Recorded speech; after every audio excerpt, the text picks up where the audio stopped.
Ok, thème de ton badang disons, les avantages liés à la communication. Les avantages liés, et alors, nous t'avons et chacun kodo, kodo, puis nous m'aider pour ça fait aller, c'est ça?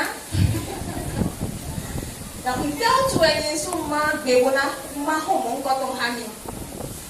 Il y a des sons m'aider on y a un peu de dire non non à bloquer mes supports, le tout non bataba ou tout.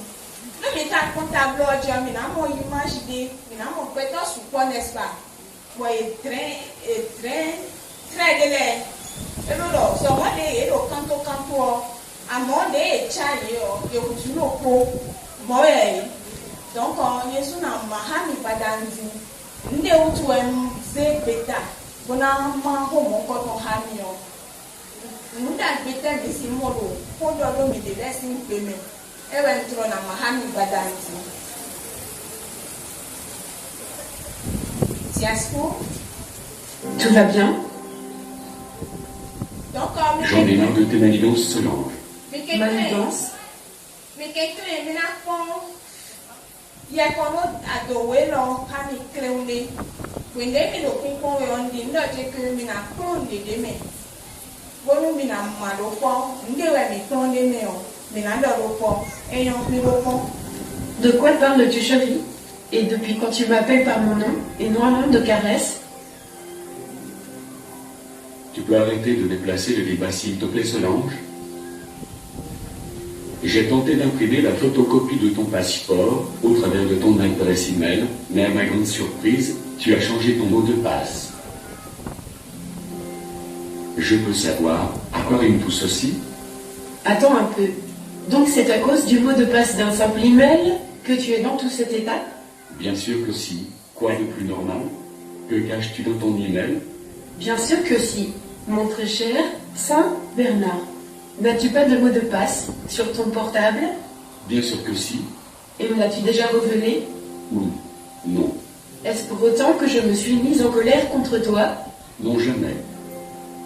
N'as-tu pas de mot de passe secret sur ton compte Facebook? Si. Sur ton compte Snapchat? C'est vrai. Sur ton propre email? Correct. N'est-ce pas aussi vrai que tu m'as toujours gardé secret le code de guichet automatique de ta carte bancaire magnétique, et cela durant nos 10 ans de mariage?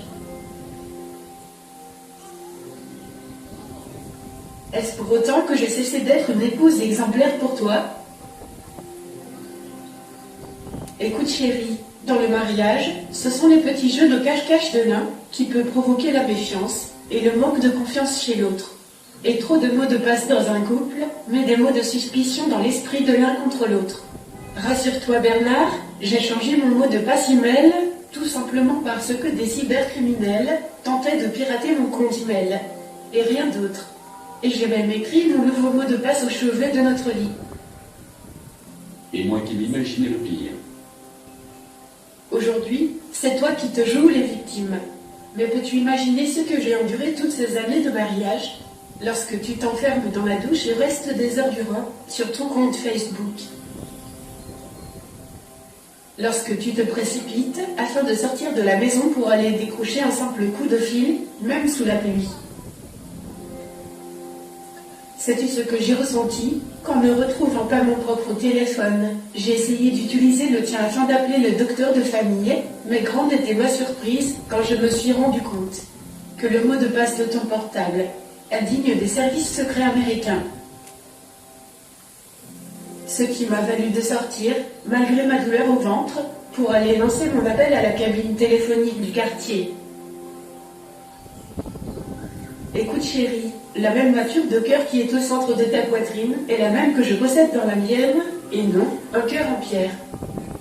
Et le même sang qui coule dans tes veines est pareillement celui qui coule dans les miennes, et non, du mercurochrome. Aussi sache-le, le respect ne se réclame pas, mais il se mérite. Une manière de dire que le même respect que tu accordes à ton partenaire de couple est le même respect que tu recevras en retour. Voilà pourquoi, s'il te plaît, fais pour moi. ce que tu aimerais que je fasse pour toi. Toutes mes excuses, mon amour. T'inquiète, Dieu est au contrôle, et je n'ai rien contre toi.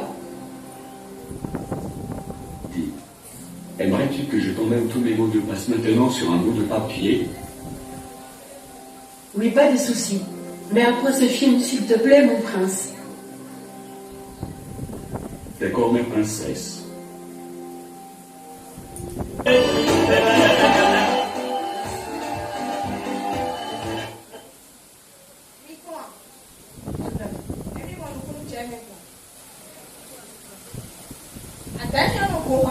N'est-ce pas? Mais tu n'as choisi parce que moi, finalement, moi, comme tu as dit que non, non, c'est c'est n'a eu aucun jour. Mais tu me vois non baisse, abi. Non, quand tu me fais, à son mec est souffert. Moi, tout à l'heure, le filet c'est petit, moi. Et quand tu vois mon loup, il a eu, et le temps d'en me voir, et de l'enfant. À moi, deve non so mo do me na fa we me no mo no ko je me no ni ni ne le di for me no mo amo ko na to kan ko bio pa tele mi ton da di asu mi to ala si mi ton e no fe wo no mi for me si no kan ko bio a for me no he me ne le ga yi ha mi abi tout à l'heure tu me si mo lo so non jo tu fais mais on met c'est vrai que il y a des gens dedans et supporter nos péos, abi, amo, benayo, le code de molo, assistante code de compte dio, et si vous, amo, il y a quand même code de compte que dit, bon, nous sommes en de l'homme, et non, et n'y a si, des gros, nous n'y a si, n'y a dans un leurre, non, j'ai pas de amo, et puis, allez, on y va sur moi. À des comptes de téléphone te dit, et vous l'on te dit au fini. Ça marche tout le monde au fini ici. À moins qu'elle devienne là. Et ma qu'elle devienne finalement, elle t'a donné. Et la difficulté n'y était non exemplaire. Donc, elle doit nous mettre sur le difficulté. Il n'y a pas mis pour une épouse, ni même temps. Pour vous, nous mon coton. Abi, le fini, si on va ton job, ben là, c'est nous quoi, on va ton job, ben là, c'est nous quoi. We are Bubena, only a man Bubena. Everyone went to Mena farm, but the girl went and see a senior level. No, you meet on that issue. I hide to Mena farm, but still look at Papa, Mamma, put up a vacancy on. She let us be monophony. You know, for ya. You know, passing no woman, we cut away, there's no points over here. It's a poor mamma, and was in the woman who feel on what kind of that with the net. I mean, and no more of your answer, Paulo. And I will teach you. And who come on the boat? See ya. Never let them come for mammy to feed me tonel. Ever was over feed me tonel, you go for one. So I will not down the road. It doesn't matter if you're with the limit. When I'm beyond the limit. Just who? We wanted a few hands. Pourquoi la communication familiale est-elle importante? Et então, tu es contido do muito meu e do pataki. Communication familiale. Maintenant, nous mettons hier, tu as mis mon nom. Muito meli, abi. Maintenant, mon temps, au nom, au fidèle. Et au fond, dans le pays, ton aimé. Et au point, et au point. Di dolo me desi gbeme tite lo pe do me o aya tite no tite o pe do eni o de sume fifa mo tite o pe do eni o de sume e lo mo lo nyona na wa gbeme na lo nyona na wa no na wa e la to pe si bi o mi do na bi o ni mi to le e yo mo mi na bi ya mi do na bi e no mi ka le confier lo de faire la communication en équipe do yi pe do me kere ya mi no le mo wa so lo ko lo mi de le tenti e àtọ́wí wa ló pọ̀lù mi lè lẹ́gbẹ̀ẹ́ tí mi o mi náà ta fún afọ́jú mi lè lẹ́ àdéhùn tsọ̀mọ́ ìsì tsi kó lọ nínú ọ̀sọ̀tì àdéhùn tsọ̀mọ́ àmọ́ ògbéǹde tsi kó lọ nínú ọ̀sọ̀tì àló ta fún afọ́jú mi o ògbéǹde kplɔ kó lọ gbẹmẹmẹlẹ ọtọ nígbà náà dọ̀ nílò àkó ndé awa numi ti o efe numi kó ndé adọ̀ numi ti o etsẹ̀tsẹ̀ bia kó fún àlọ́ ekó a eɖo mọ́ ló kó mẹ́sìn náà lẹ́nu fi lè yà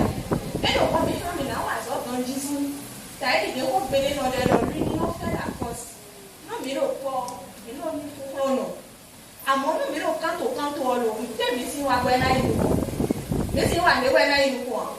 Mais c'est moi qui vois une fois. Et bien, on va prendre le médecin premium. Et bien, nous d'accord. Donc, il y a un peu de mon coton. C'est vrai que nous faisons. Mais nous faisons des là parce que nous n'avons pas de tabac. Nous n'avons pas de venir comme nous nous. Nous n'avons pas de venir dans le dolé. Et bien, on va prendre le médecin premium. Et nous faisons nous.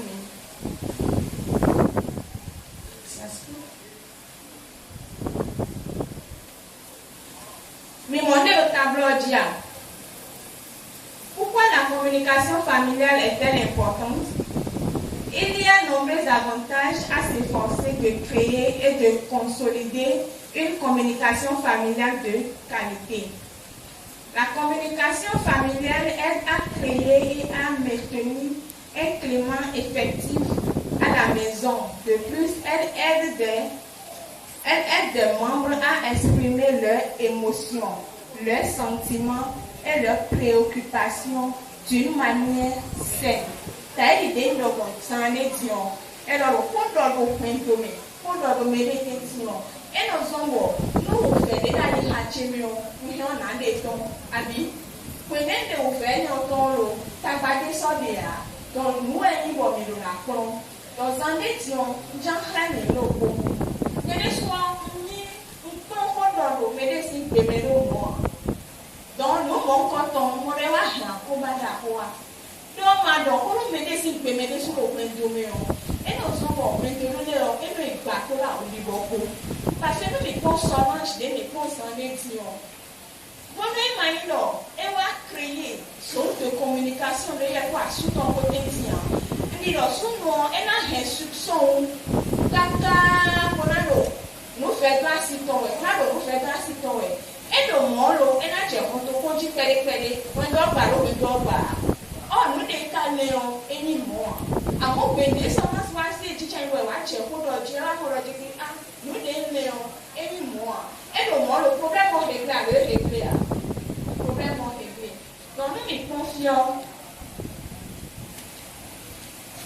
nous allons nous sous expérience qui dit mi balance experience dia kadi donu mission kasi badan jomina konko di donu mi de la simpemi c'est vrai que ni besoin de beaucoup mi da ho e wa ndo ete yere so ta su dion pe tan tan bi amo ko mo choche bi na he fio a do au chesa eni o mi o asuti o e no fe do mi ade no ni en keke me no e ka switch me kana wani ko me kana chi donc on est no ko to na no dani ha to me o no me no chicha abi ele ni me dio eni won ko ni do diyan nde yo communication lo ti a lo we do ko me de sin te me o e pro très faible montant donc on nous on est c'est on est to le bio e no c'est où mi won ko je ko me parce que on a tant bio me aussi pour canadi ko de do e dio ko e no akoro ande ne o mo we yin ado mo ye amo kan bio me ma chicha yin ko to wa mi si mo ku je me de la sin de me attends e ko yo e we yin we te de mamo job mamo kaka je pe tan ko de mo opportunité bo me ila lo me e so mo ni wini le e wa hu kan yi ka to e hu kan yi ka to lo pe lo ko e no file kaka e no wa de mo no e no wa mia le file kaka wa hu kan me lo ne no wa blo e no do nu ko e ka do nu ko bi be ko so no be a no e ni e ka he to kaka o pe lo ko si ayo mo ko no bo na we lo ti ne chi lu kun di do de so ko to encore des nanos n'a pas beaucoup d'être pour d'accord charabi à part de charabi nous peut tant et non plus de nous peut tant pour do aller dans le et ni de pour faire au mita na blenia mais et quand d'accord charabi nous peut dans le lac pour le do tani mo lo fine mais ni mo mi mo no tanje mi mo mele lo toto bi abi nyeni Nyewe me. Nyedi. Mende ta ko chana me fo. Nchai ko piqué. C'est pas normal. Elle a fait tant temps. Moi, il y a fait tant temps pour écrire. Bon, et le progrès, elle a non, mon problème, je vais te battre. Elle a fait moi. Aïe, merci, je suis porté. Peut-être que je suis porté. Il y a un moment, je vais te dire. Moi, je vais vous faire un petit dernier facteur. Tu vois, dans ce situation, c'est tombé derrière. Ah bon? Aïe, aïe, c'est que l'opposé à la police. Não condições não condições quando condições não pode oferecer sapo a mão lado no como é todo o venero manto quando manto que vai ter de trabalhar manti é ter o meu amigo a moto tem de hawa é nenhum a dona boa muito doa já o eu feito ele a nache quando hamele volante a não nache não pode voilà le coup d'oha me défolé parce que nous venons mal au coup d'oha en fait ça marche aïe hachene en fait ça marche aïe hachene on le met pour être dans quand on prend la main au fil et t'es dans le pays jani na bête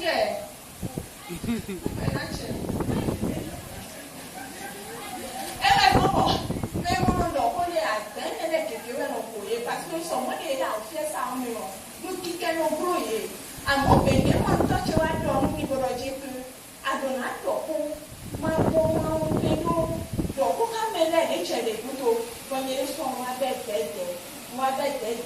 o che boroje de wa mo ro ko di do che me o wo azani ele de mi o ni apo le ni no me che bi ogo jaso mero don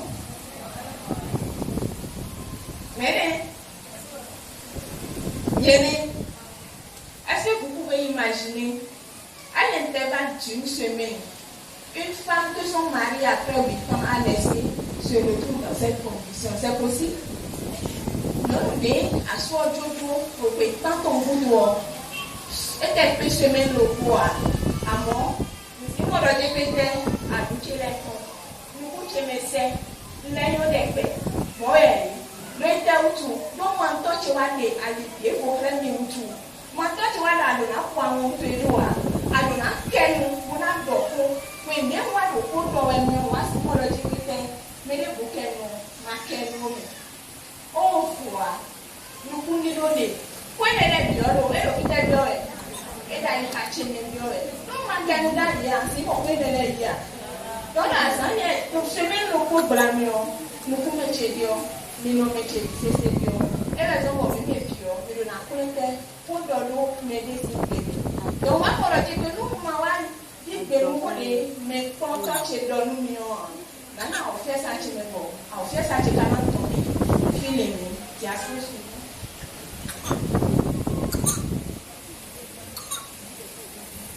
mi mo tableau dia solution des problèmes conjugaux. When we are women, you live, we don't banana. We don't assume it, we don't banana, assume it on level.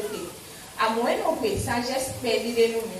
When you soon know, I don't make major one more. They were timid delay.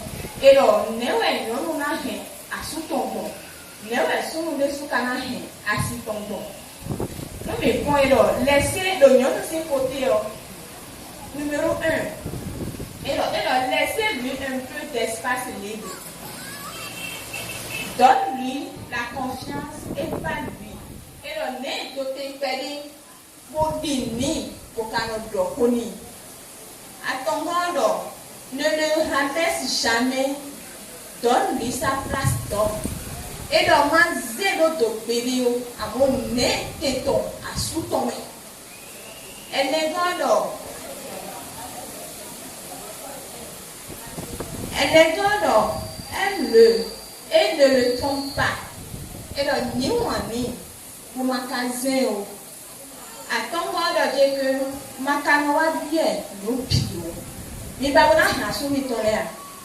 C'est vrai, na taille de n'a fait ou mais dit dans nous j'ai nous mon quand on les voit pratique nous mi wa zé nous ne les voit qui wa 600 mais et na boire nous le sous les sous côté on dit mon parce que mon papa met ton délai de fille et na de quelquefois surtout le bénéfice on fait ou nous télé parce que nous le macro pour mon dit que sous le bénéfice alors et tu dis notre dollar qui nous va mais tu n'as pas de dollar qui mais chuchuke wana niletone nyole ni wana lo ni wana ye ni wana time first when ni de me try when ni de me donc tesu ne de do no sule do traite la comme une princesse il faut la chérie oh mi do no we ba ya ndo ati ba ya when they come out princess chi apostle chérie cocoche non mon goto ai atomo ko balẹ̀ ndradi bon papa mi ma do mi keke ba ni ne mi pio mi o je ni mi kekere wona mi kasi mi ba ina je ni si papa mi to le we doit dire il faut lui donner des compliments. Et ni pas yini. Ah, asiti anyome. Sechi ayonde kwebe. Mati ngo si no pe ami. So mo de tu no mati bo na no pe o. Sa lo ni. Eni o kere jo na ni mo.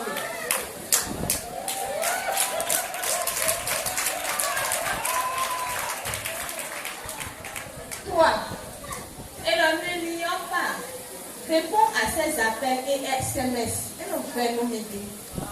Et Yahweh, ou à m'a décroché. Nous sommes message d'Oé. À ma quête de mes et tout le monde est dans l'année. Tu t'es calé. Tu t'es décroché. Tu vas me décrocher dans le meilleur.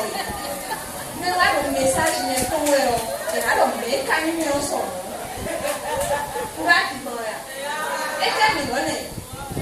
Yo no kono koto yo ego atongo yo ai hache bako yo cheko ola lo menine mi ke kre mi bo mi no mu ke ba ya no kre kre we ne ba mi ne lo ba mi de lo ningo mona mo teme mona le uri bo mi de mi lo bo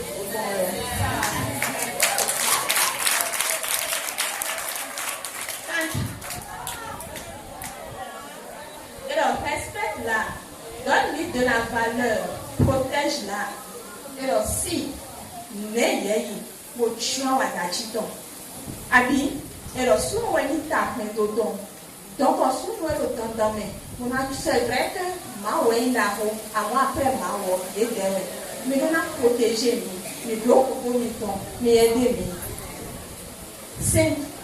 Et alors, donne-lui de quoi elle a besoin, même si elle ne te demande rien. Et ma bione, à moi, elle est bio, il y a eu, t'as eu des gros bons dions, ah, au chef côté, les nuits, moi, encore le coup, pour un nuit. Et t'as une chombe, elle a vu, il m'a eu à toi. Et t'as une chima, comme ça, ça va dans le as fini. Mais le mot sur quoi barrière, le très elle est parmi les lobbyons, on a eu à l'école de soir, les chiens, c'est à ce possible.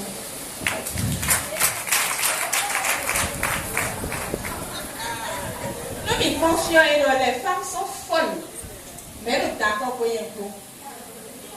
Mais les gens c'est William Boyd au monde. Mais quand on a eu l'occasion sur mon tête, à moi de moi il y a conchi, moi pour ne le dire au monde vraiment. Mais non le mais tout le temps toi. Et les gens vont me dire il m'a dit il me dit là. Tant tu es dans moi, mais c'est Hami. Et alors je pense que les femmes sont folles.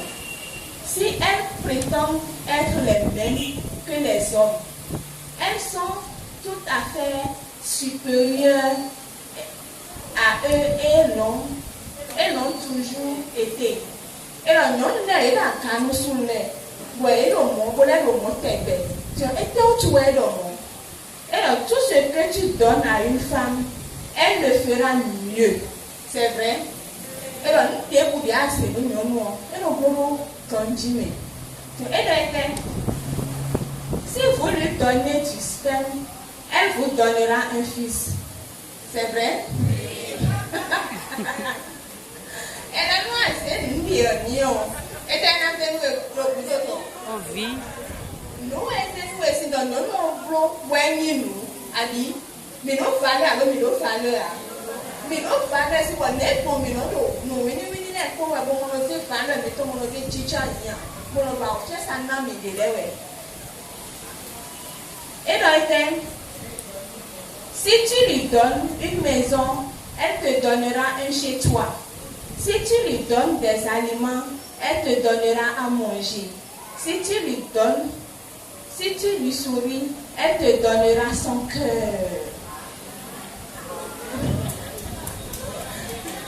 Elle magnifie et elle multiplie tout ce que vous lui donnez. C'est ça la femme. Tout est métonné. Mais d'où il come. À mon métier, les gens me l'ont dit, ils m'ont encore c'est à ce suivant. On dit dormir au fifo. Et la femme est comme le sel. J'ai mal au bout, mais elle est vivue. Mais dès que tu vas tu es mignon. Mais tout le monde. Bon, n'est-ce pas tout mis les deux. N'est-ce pas nous pédiner ou tout mis en fier ça non. T'as idée dans le côté de ton Dieu. Martin, non, sous-nous. Martin, sous-nous soirs, non, à mon niveau, nous conscients dans sous-nous. Sa présence peut ne pas être remarquée, mais son absence rend la vie fade. La vie fade. Honneur à vous, femmes.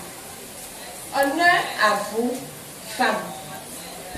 Et donc, son mot de Malofine est une à moi.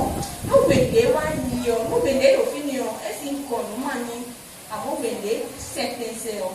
Par exemple, et ça nous mentir. Et nous mentir. Donc, elle nous tente, mais bon, nous voulons le faire, mais d'autres. Nous voulons assurer pas. Mon cardinal est tout, était tout. Mon côté, donc, mais voilà, le silence tue l'amour. Nous voyons. Et nous pouvons moyen. Ça veut dire que nous avons ton caca, moyen, et quoi. Mais c'est point. Et il dit si, vous avez tout le temps de la gueule, pour s'en aller dans le bon année d'Ida. Reta utu, la bonne notre utu, mais pour moi, il doit utu. Nous mon mien. Et tu mio, nous sommes comme nous, quand on m'a donné. À mon mini pour nous plonger, nous perdons les déboires, mais nous ignorer. À moi, quand nous sommes, je le vois, pour passer du temps. Non, abonnez nos abonnez nos perdre les outils. Et merci pour vous. C'est vrai, et il y a un défaut. À mon nous, le compte, c'est mon retour. Et quand on me comprend, c'est à ce sinon, si on met la conclusion. Une famille qui réussit à établir une communication de qualité et efficace à la maison sera en mesure de résoudre les conflits de façon plus efficace et moins nuisible. De plus, les relations interpersonnelles s'amélioreront car les membres de la famille se sentiront soutenus et compris les uns par les autres. Ok,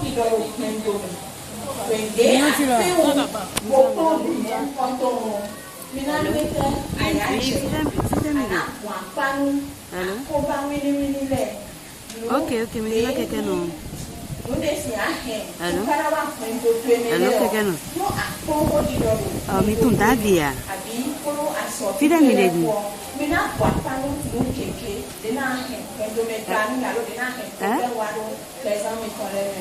Daddy, tu sais, j'ai dit, papa venu.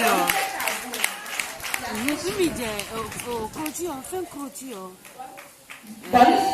Fin clôture, bon, mon fils est bon, on l'a dit. Bon, on l'a mis, c'est bon, aussi. On voit, on va nous comprendre, il y a un moment. Femme vertueuse.